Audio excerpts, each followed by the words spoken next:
stop till I go higher. I've been knocked down, but I'm back up a fighter. Oh, hey, oh. Hey. Oh, hey, oh. Hey. Can't stop till I go higher. I've been knocked down, but I'm back up a fighter. Oh, hey, oh. Hey. Look at all those incredible sponsors right there. Aired Out Podcast, you got it, live from North Main Street in Barrie. Oh, Barrie, Vermont. Yes, the sun is shining. We're looking at a beautiful day today. I'll show you what I'm looking at right now, right there. Yeah.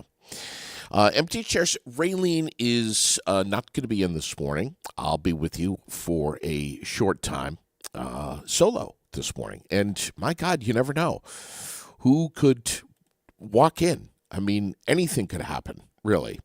But it is a pleasure to have you with us this morning, and I'm so glad that you are part of it all.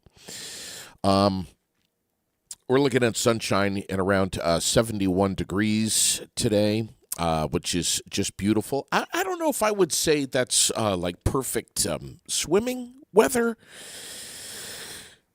Humidity's going to be low. It's going to be a perfect day for outdoor projects, but I'm not sure about swimming. 71, yes, for the daytime high. Tonight looks like 53, a few clouds, partly cloudy, and otherwise getting more and more overcast through the overnight, and that's going to set us up for, I don't know if I'd say washout, but some rainy weather for sure on Saturday.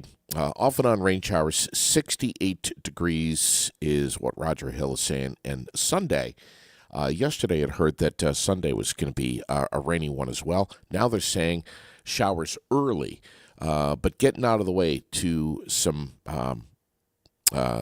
breaks of sunshine. Still potential for some scattered thunderstorms developing later in the day. But yeah, 80 degrees on Sunday. So rebounding a little bit temperature-wise.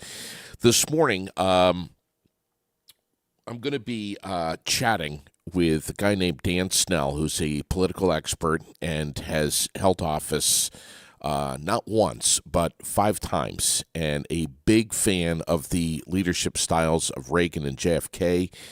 He has been very popular with the media as he approaches politics. And this is it's going to be a very off-the-cuff conversation this morning. I've invited a few others to come in and talk about what went down last night with the presidential debate, and received some rather interesting insight,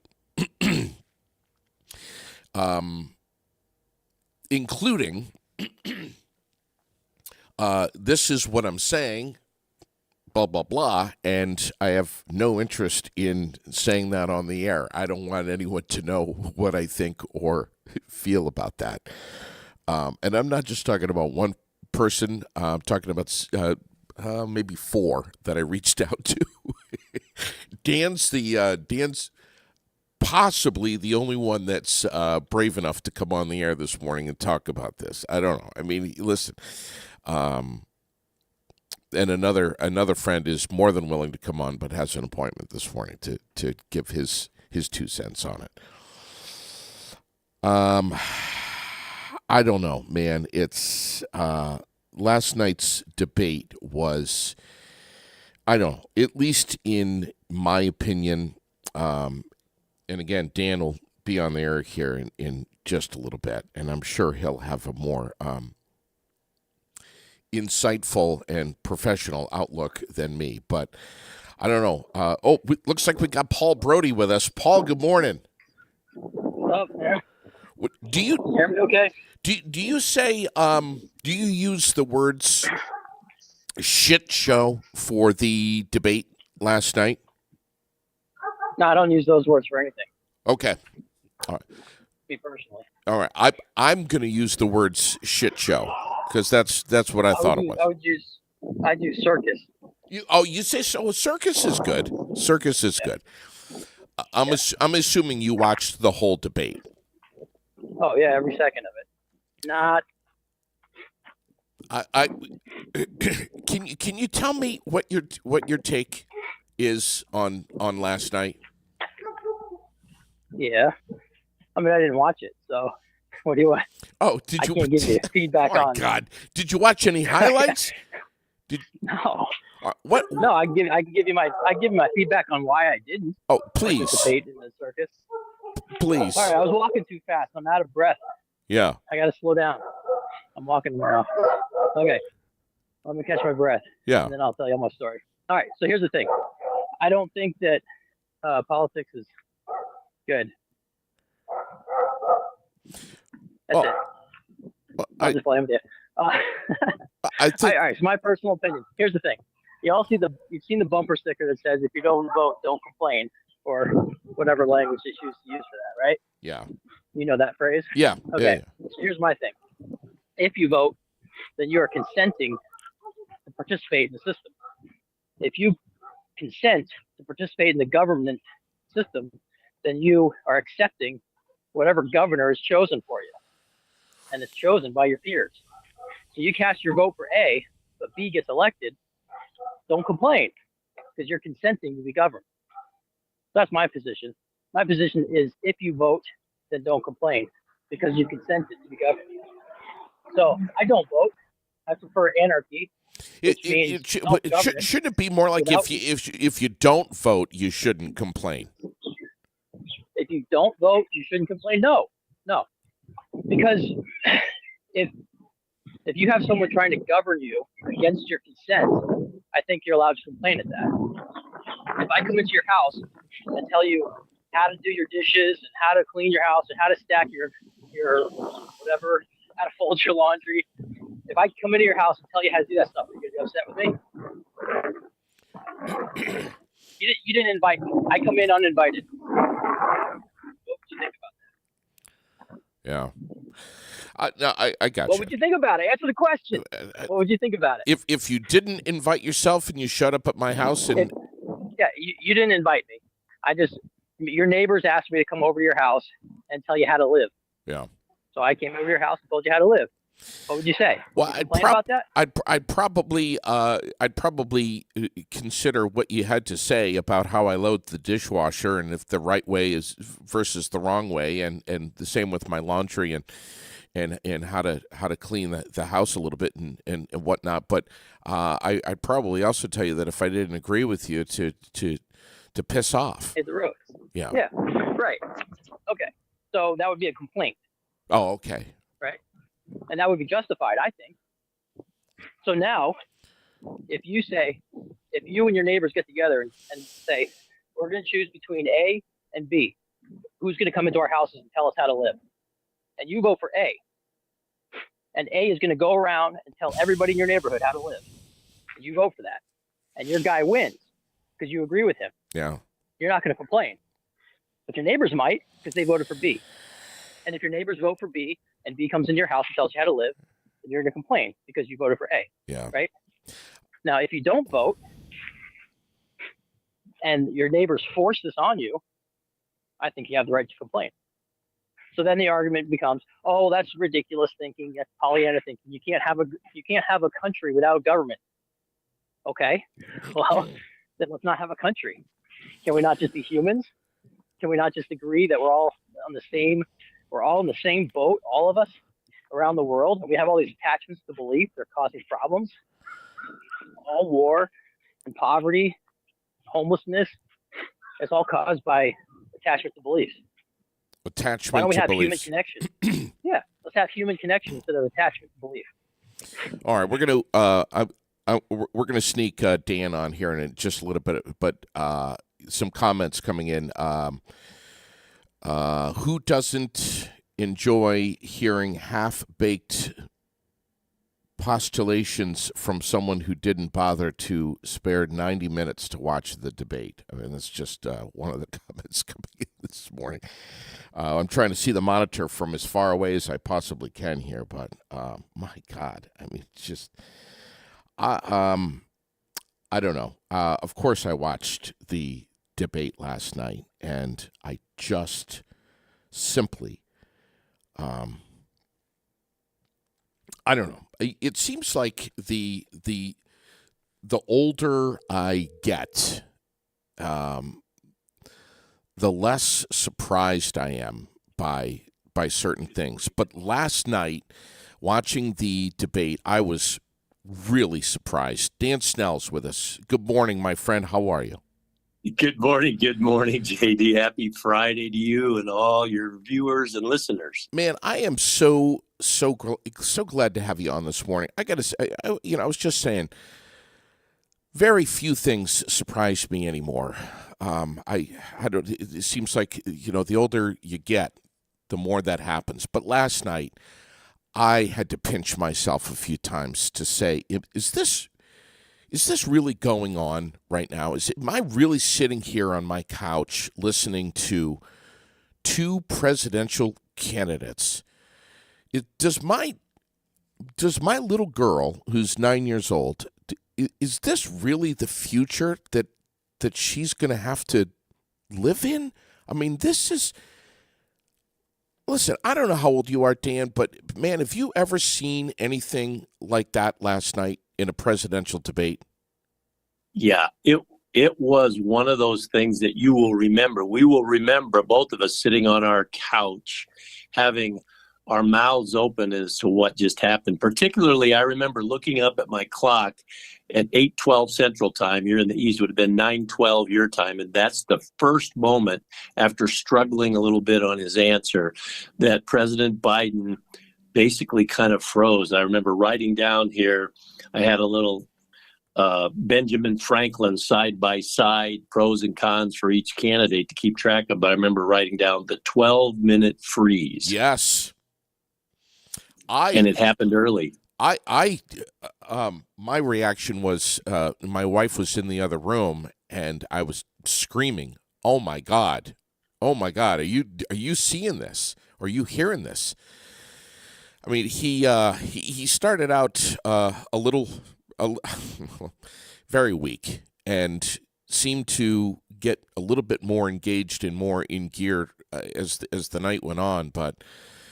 I mean, the back and forth between these two, I just could not believe my ears. I mean, some really important issues were raised, but how they were dealt with was just so petty and childish at times. I just, the part that I couldn't believe, Dan, was when we got into the You were the worst president of the United States. No, you were. No, you were. No, you. I mean, they were in junior high. They were like a Yes. couple of junior high kids. I mean, Yeah, it's just. And then the whole golf thing. I mean, carrying your own golf bag and what. I mean, did that really happen last night? Yeah, there were moments like that it was. Is this really happening? Are we really watching this unfold in front of 70 million potential viewers in America? It was, for me, I grew up in a small town in Nebraska, kind of a Midwestern boy. I live in Kansas City now, but thankful for wonderful parents. I'm a Republican. They were Democrats. So I just immediately thought I had to be a Republican to be different, right, than my parents. But my dad and mom always said, whoever is the president of the United States, you should honor and respect them because they hold the office. If you don't like how they're governing, then actively get involved in a campaign and support someone else. And I think in America, we have a tendency to, and it happens in sports, it happens in politics, it happens in entertainment.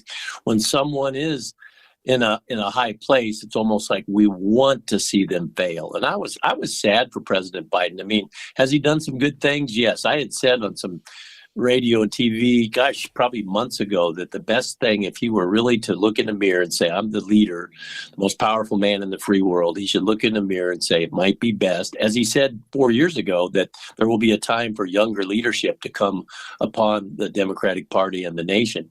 He should have had that famous, like Jimmy Carter. It's going to date myself, but Jimmy Carter had these fireside chats in the White House. Yes. And say, I've thought about this, talked it over with my wife and my advisors, and I think it's best for, as a leader of the country and the Democratic Party, to find someone else with more vibrance and energy and still good ideas and holding on to our principles, but to find a new person. And now he's probably in a corner where he's going to have to do that. He's going to be forced to do that. And in the long run, it's better for his legacy anyway. I mean, I always care about, where's he going to be in 10 years? Be better to do that than be trounced by Trump in this election and be a president who lost rather than one that decided in his own to step aside. Yeah, we've got some listeners that are curious to learn a little bit more about you right now. Tell us about your life so far and your involvement with politics and what you do. Sure. Well, as I said, I grew up in a small Nebraska town.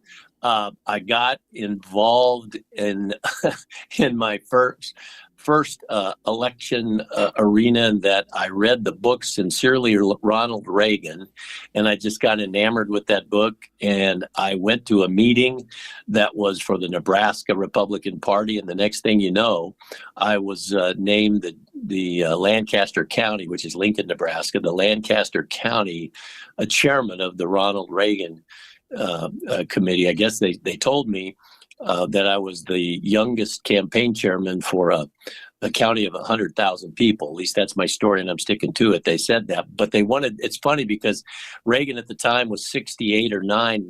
They thought he was old. Yeah. And so they wanted somebody young because they wanted people to think younger voters are for Ronald Reagan. Right. So I did that. Then I moved to Kansas City, and as a small town guy, always involved in the community. I ran for elected office and was elected 5 times. 10 years and served in a community, Shawnee, Kansas. It's about 80,000 now, and really believed in the concept that my parents taught me. And Reagan, I was a fan of JFK too when I was very young. But that it's about public service and not politics. The ugly side of public service is politics. When people point at the other side and say, look how bad they are, that's why you should vote for me. Right. And I always believe in positive leadership. Hey, my name is Dan Snell. Here's why you should vote for me. These are the 5 things I'm going to do for this place we call home. And that's what I think they should do in Washington, D.C. Yeah, I mean, it's like I said. I mean, who's your favorite worst choice last night? It was just unreal. I mean, I think that's what that's how most are feeling. It doesn't really. My God, I mean, it almost doesn't really matter what side you lean toward. Yeah, last night was discouraging. People are forgetting that, previous polls said over 70% of America did not want this matchup. They didn't want Trump. They didn't want Biden. And yet here we are. Last night our focus was, again, as we talked about, with our jaws dropped and couldn't believe what was happening. But on the other side, Donald Trump really didn't have that great of a debate. He won. He clearly was the winner of the debate, but yet some of the things he said, the attacks, the statistics, the things, we're not true. Yeah. And so he got away with that. If Joe Biden would have even been 50% strength, rather than probably realistically it was about 25%. If he would have been 50% strength and his voice would have been stronger, I feel for him because apparently he had a cold, but people would be talking about the myths truth and the things that Donald Trump said that, hey, this is just not factual information. And we should look at that because do we want our leader, do we want, as you said, your 9-year-old daughter? And I always say there's kindergartners, there's 9-year-olds, there's high school and college kids watching these two men, and they're thinking, that's who's going to be our president? I always look for somebody, who do I want to emulate? I wanted to be like Ronald Reagan. I wanted to be like John F. Kennedy. I wanted to be like them. Nobody wants to be, I don't think, like either of those two men as they displayed last night. I just would you say would you use words like unhinged? Would you would you use words like the fact that they both really couldn't exercise self-restraint? Was that a takeaway for you, Dan, last night? Yeah, I think that in the case of President Biden, I think he was overcoached, and he just had so many things in his head that he wanted to get out, and one-liners, and to try to express that, President Biden sometimes has a little tendency to fib, and yet he really pushed it, and it didn't make him look good. With as far as President Trump, he thinks he can wing it, but I think people are getting tired of the. Yeah. I always joke and say, if I hear one more time that whatever it is, whatever the subject, it's the greatest ever, the best ever, never been anything like it before, never ever been anything like it, nobody's as great as I am. Where's the humility of a leader in that? Yes. Where's the, hey, we did a pretty good job. Here's what I did. Here's what I think I could do better. Why not say, we did a pretty good job. Look what we did in the economy or immigration. Here's what I think I can do better, and point to that. The other thing that he constantly says is that they're unloading and unlocking all the insane asylums and mental institutions and bringing them up to the border. And now they're coming in and wrecking America. Well, there's no proof to that, but it's the classic. If you say something over and over and over and over and over, repetition, that people are going to believe in. I think that's sad. I think people need to use critical thinking and really look at things factually. Yeah.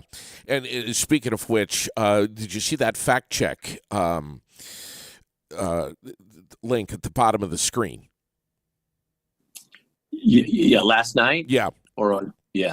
No, I didn't have that particular one, but I have listened to a few fact check stories this morning, and it was numerous issues. And that's what's sad, is that people sometimes just believe whatever they hear. And that's where, around the kitchen table, I'm sure you sit around and talk with your wife and your daughter about these things, and that people don't sit around and talk with their kids, or they just dig their heels in. And that's the bad part of American politics today, is that we can't agree to disagree. Wasn't it Ronald Reagan that said, if you want to solve something to the effect of, I'm paraphrasing here, you want to solve the world's problems, it can be solved by sitting around the dining room table. Yeah.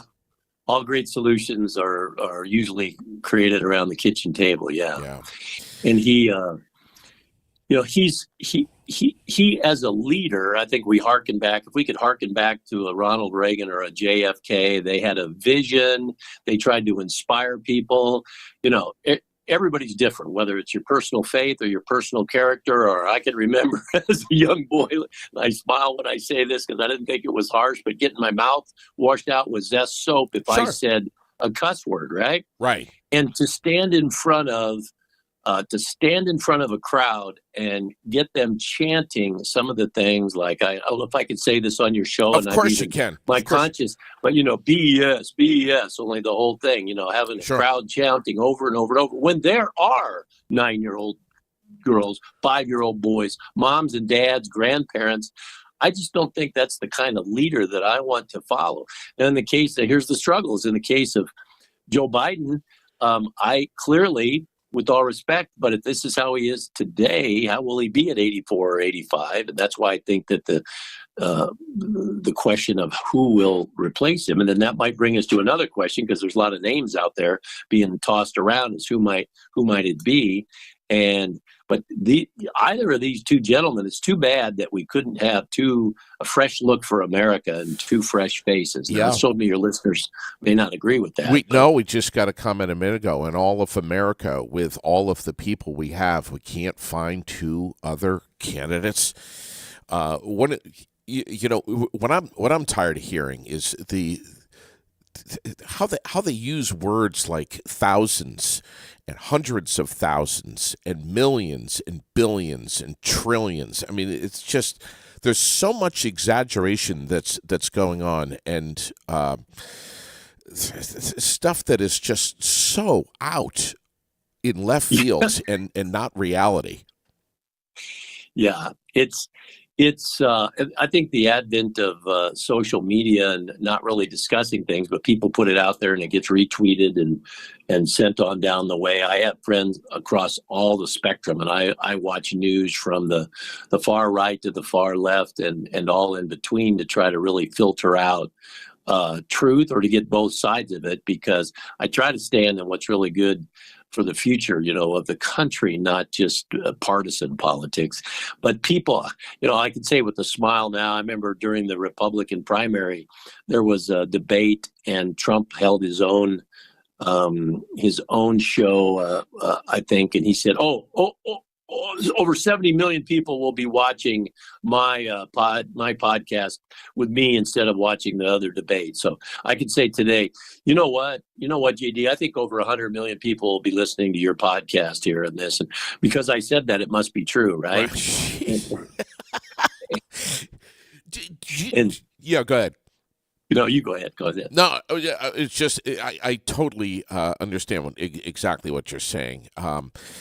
Do you think the Democratic Party is really in a full panic this morning, like the media is suggesting and was suggesting almost immediately after the debate last night?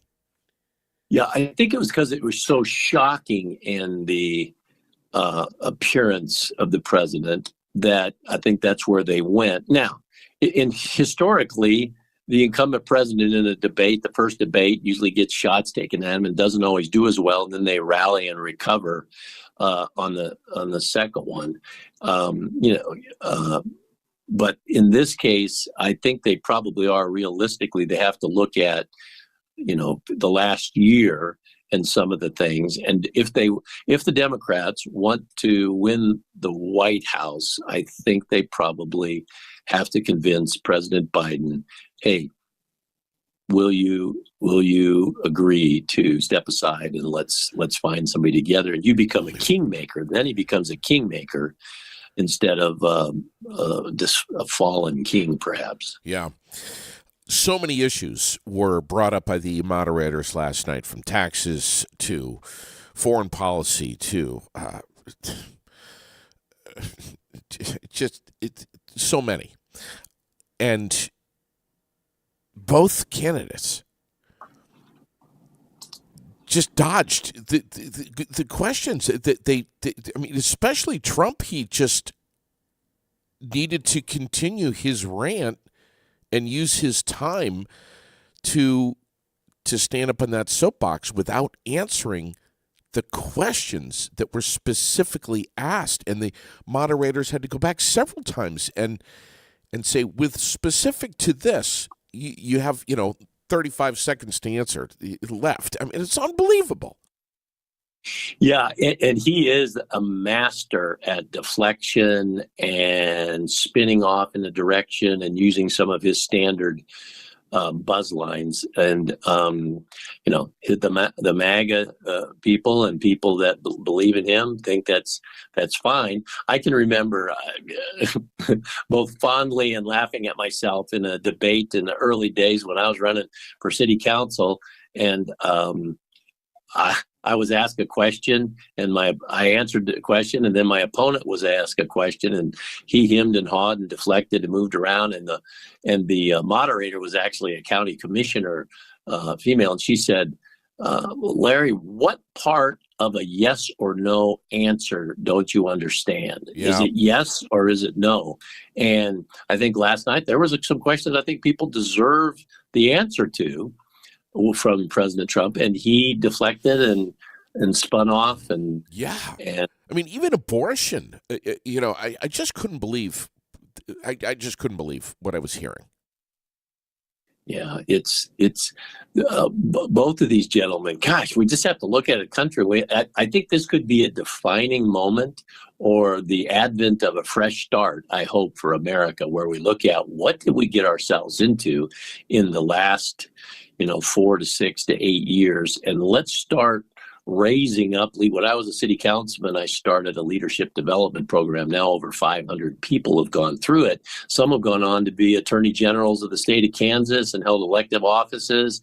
and CEOs of companies, because I think, people, we need to have, it's just like baseball or the NBA. I referee basketball as a hobby. And a little trivia, it's, I think, why I try to be fair is I actually have refereed over 20 years, once refed in the CBA, which is now called the D League or whatever. But you learn how to adjudicate situations. And I think that today's leaders don't really understand how to follow any honorable rules or decorum. With class. Yeah. I mean, even Vice President Dan Quayle telling NBC News, and I'm quoting here, "If I were advising Biden, I'd try to make fun of Trump, try to ridicule him. That will get him mad." End quote. Yeah. I was wow. surprised. I was surprised, though, that in their, whenever I've been in part of, because I've run campaigns for people for governor and other offices as well as my own. When you get in the debate prep, you get around people have energy and we're laughing and we're coming up with good ideas. You get somebody that's a jokester that might have some good quips, and creativity is in the room. And what can we say as policy, what we're going to do? And then, I thought it might be funny if Biden would say to something that Trump, he would hearken back to Ronald Reagan and he'd say, well, there you go again. and when, whenever Trump would say something, and I think people would laugh, it would attach Biden to Reagan, which would be funny because, but one-liners, there really weren't any great one-liners. I know they coached Biden on, you have the morals of a alley cat or whatever he said. Yeah. And that was good, but it just wasn't delivered well. Biden got really pissed a few times, especially when Trump was mentioning his son. Yeah. And you got to admire that, as a father myself, and I know you too. Someone goes after your children, you're going to stand up. And as you said earlier, Biden did get a little better as the night went on, but I think people were still focused on, they always say in debates, the first 15 to 20 to 25 minutes are so important, the first real 25%. And he had stumbled by that point. And it was too bad because then, even as he recovered later on, people were still holding on to, oh my gosh, this is bad. And as we said, Trump didn't do that good. He was just full of his normal Trumpisms. But yet, I saw polls last night, anywhere from 85 to 91% of people polled said that Trump won the debate. And it was really, he didn't necessarily win it. It was that President Biden had stumbled. This last month, Willie Mays, I'm sure, I don't know if you're old enough, but I remember pretending I was Willie Mays. And I remember when he was in the twilight of his career and he was playing for the Mets, and he was really stumbling and striking out. It was almost like he played 1 or 2 years more than he should have. And he's the greatest.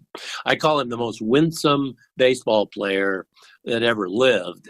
And he was the greatest player in my eyes of all time, but yet he probably carried it out. And that happens sometimes with athletes, or like, we all love Clint Eastwood, but if Clint Eastwood does another movie, he'll still be loved. But people will go, gosh, Clint Eastwood looking old, but I hope he's around until he's 100. Yeah. But You use the word winsome. As a matter of fact, you have a book called The Winsome Way. You speak with thousands of people all across the country every year, Dan. You've been doing this for, 9 years, 10 years now, something like that? Yeah. Yeah, well, thank you for mentioning that. I've written two, but The Winsome Way was my first book. Winsome is a 1,200-year-old word that means positive, upbeat, looks for the good, tries to encourage. And the second book was The Winsome Candidate. I took the principles of The Winsome Way and tied it into public service based on my experience in that arena. And both of those are available on Amazon or Barnes and Noble, wherever, over 100 different places. But The Winsome Candidate, I talk about Reagan and JFK, and for that matter, President Bill Clinton and Obama, because they did have qualities that people were drawn to them. and people may not like them for particular things, but yet in my lifetime, I've shaken hands with 5 United States presidents, with Bill Clinton 3 times just by chance and timing and location. And when you shook hands with Bill Clinton, or you were in a room with Bill Clinton, and he made you feel like you were the only person in the room, the way that that's a gift. That's a winsome gift that he had. Ronald Reagan had many of those gifts too. But I think that people want to have a leader that they get inspired by, and not inspired to cuss or to hate people. Or to say the other side is horrible and bad, but to be inspired that, hey, I want to be a part of something bigger than myself. And that's America. Yeah. Look at how many candidates have dropped out. I mean, it's a simple Google, and there's all the names right there in front of you. This is what we're left with. And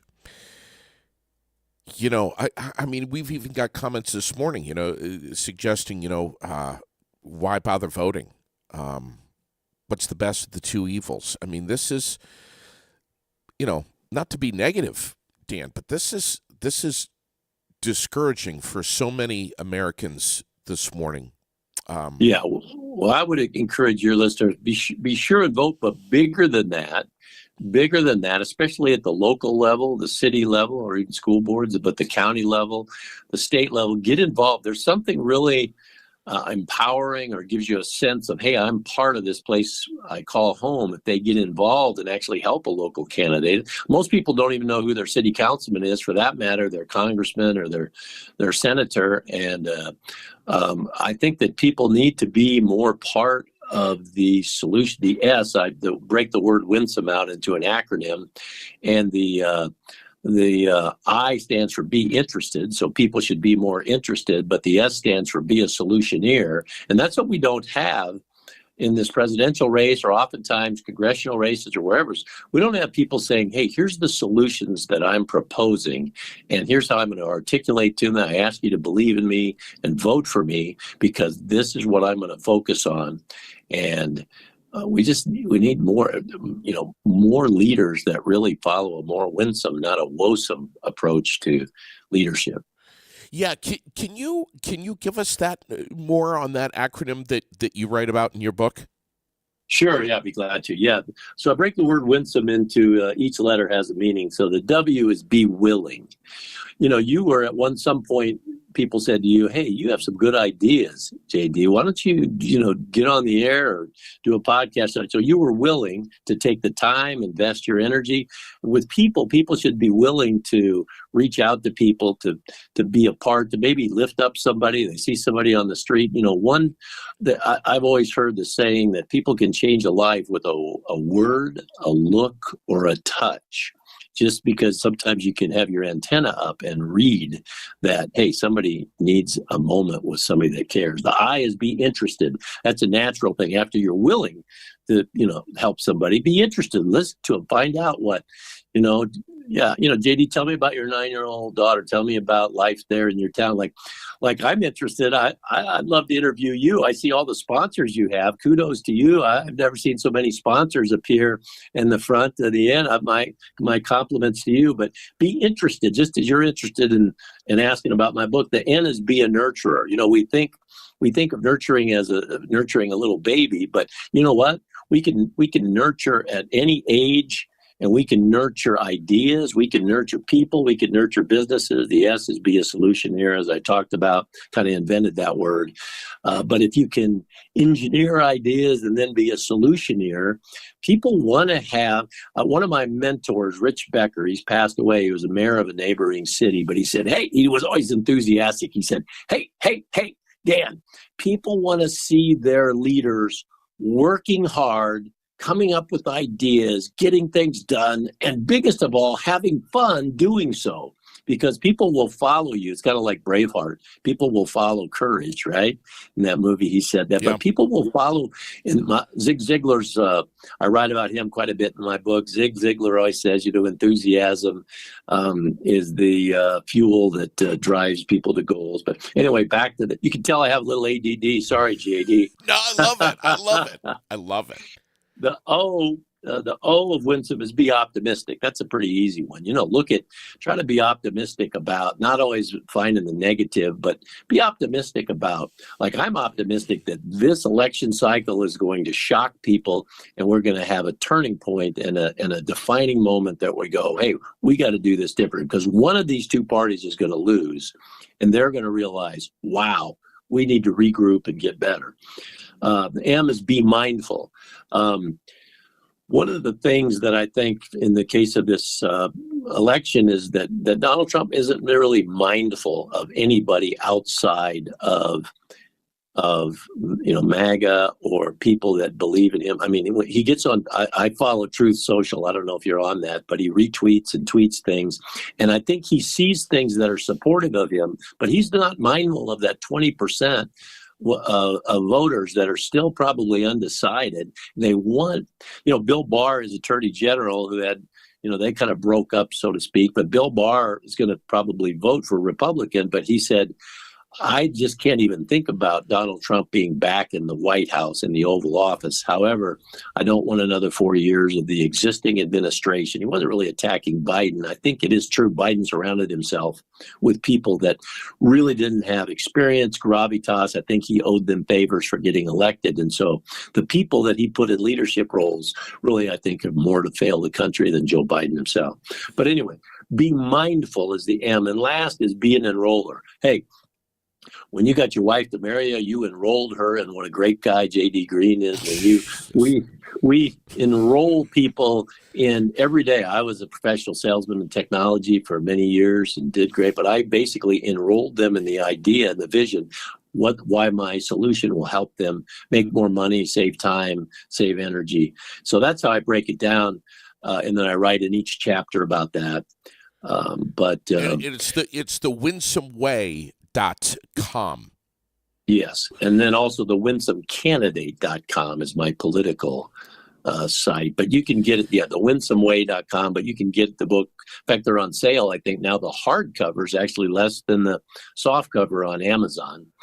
And we're gonna link it up here right away in the comments and but here's the thing, Dan. It's of all of these elements that break up the acronym Winsome, if any single one of those is not truly genuine,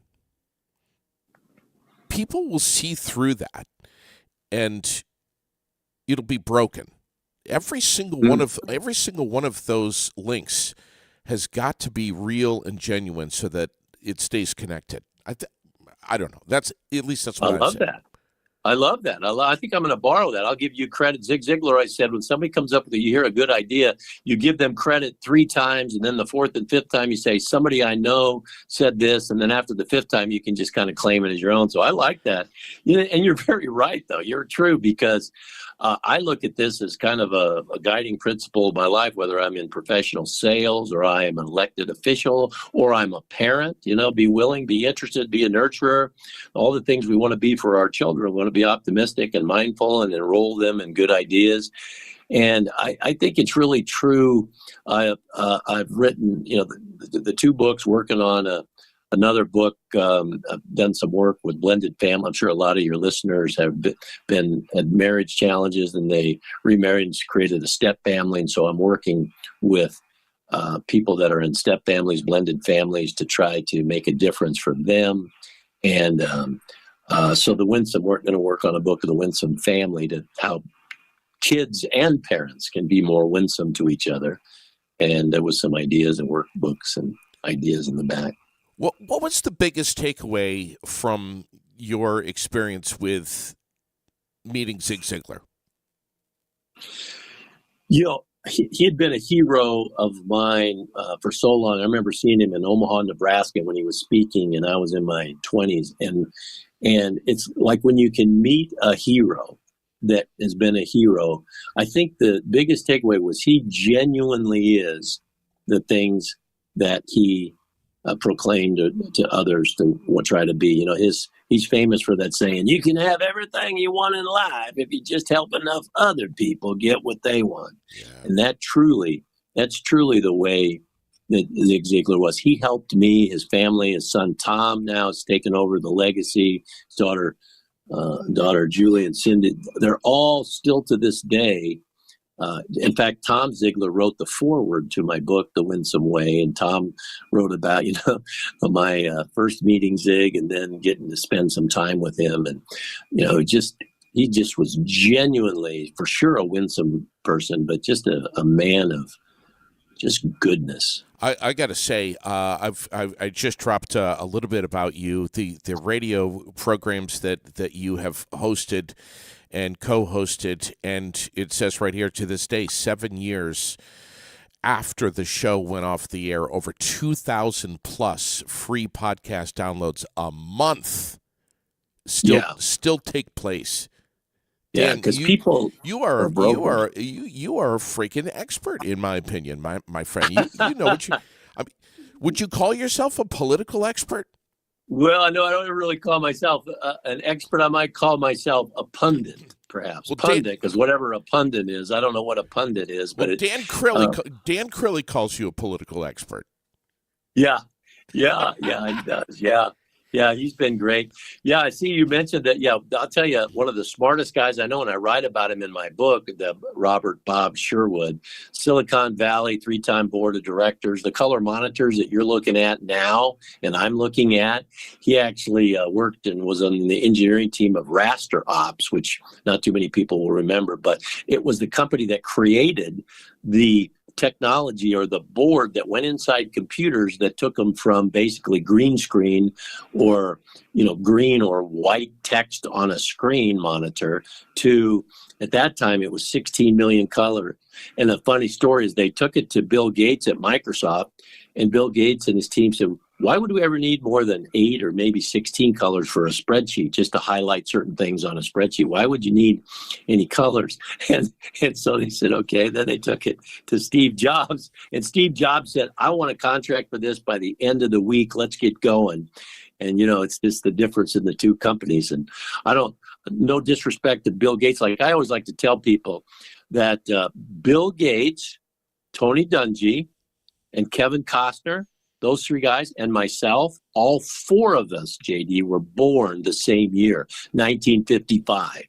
All 4. And what's really cool is when the 4 of us guys get together, we're worth $120 billion, have a Super Bowl ring and 2 Oscars, the 4 of us. Man, it sounds like next time you guys get together, you ought to talk about running for president. Well, but it's funny because Dan? Come on. Yeah. Well, I'm still young by today's elected standards, and I referee basketball, as I said, for a hobby, and stay youthful and energetic and fit that way, and still think I have a reasonable mental acuity. So never, as Ronald Reagan says, well, never say never. Yes, well. So never say never, but maybe I can make a difference. And I'm kind of focusing on some things now that I think will encourage people, make a difference. We'll see what happens. But thank you for all these kind words here on your page here. And I look forward to, if we can join each other again, especially we'll see what happens in the next 2 weeks. It's tough being president.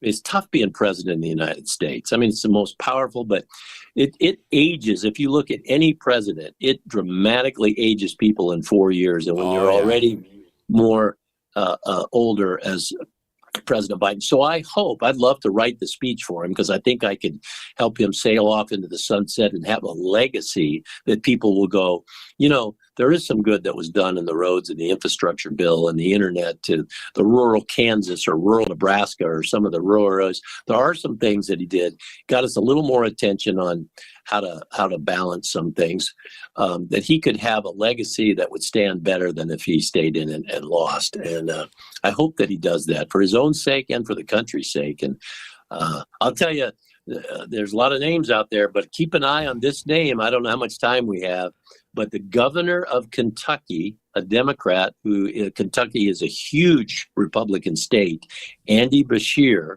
may not have heard of him, but he is great with the economy. He's creative. He's a man of character, great family man, beautiful wife, great kids. And he's a conservative, or should I say moderate Democrat. Now, would the Democratic Party of the far left like him? Probably not. But if you think about it, if you want to retain the White House, who could beat Donald Trump more than a person that had more moderate or conservative principles? And so, you hear about Gavin Newsom, and you hear about Gretchen Whitmer, and you hear about J.D. Pritzker, even Bernie Sanders there in your great state, or maybe Robert Kennedy. But I just think this Andy Beshear, he's an up-and-coming name, and stay tuned. You'll be hearing more about him. Got a comment here this morning I want to just close out with from Jackie Wheeler that says, the day that we can hold each other accountable for standing together, both as a community and as Americans, is the day that we will have candidates who can stand for the accountability this role demands. Yeah. You got to put that in a quote box. Jackie Wheeler, she's got to go, and then I'll tell you. Yeah, absolutely. I mean, that's it right there. That's it right there. Man, it is. It has been an absolute pleasure chatting with you, Dan. Well, enjoyed it, JD. Yeah, anytime. Had a lot of fun, and you're a winsome guy. I'm giving you you're the official most winsome podcast in America today. That's my story, and I'm sticking to it. So, listen, brother, I can't thank you enough, man. Let's sneak you on again. I'm going to have a peek at your book here. We're going to promote it up heavily, and we can't thank you enough. Thank you again. And where are you now? What state are you in, Dan? I live in Overland Park, Kansas. It's a suburb of Kansas City. But as I said earlier, I'm Nebraska born. You can take the boy out of Nebraska, but you can't take the Nebraska out of the boy. Yes. And I am just thankful for my roots and thankful for all the experience. It's funny, my hobbies were basketball, officiating, and politics. I always pick hobbies where you get screamed at, right? So it's made me pretty thick skin, and so happy to take any questions anytime. Thanks, my friend. I look forward to having you back on. Thanks so much for all your time, Dan. You bet. Thank you, buddy. JD. All your listeners. Enjoyed it. You got Stay it. winsome. Yes, stay winsome. Enjoy the sunshine today, gang.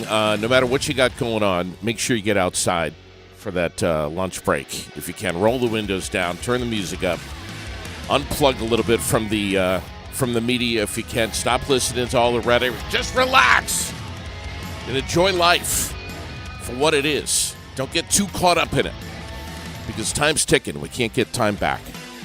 Be with your family. God bless. Take good care of one another. Thanks to all of our sponsors. Raylene's going to be back with us Monday morning. And keep watching the page. There's a lot of stuff on there. Vermont news, community happenings going on this weekend, and so much more. Enjoy the rest of the day. It's 10 o'clock. Over and out for now. Here on Aired Out.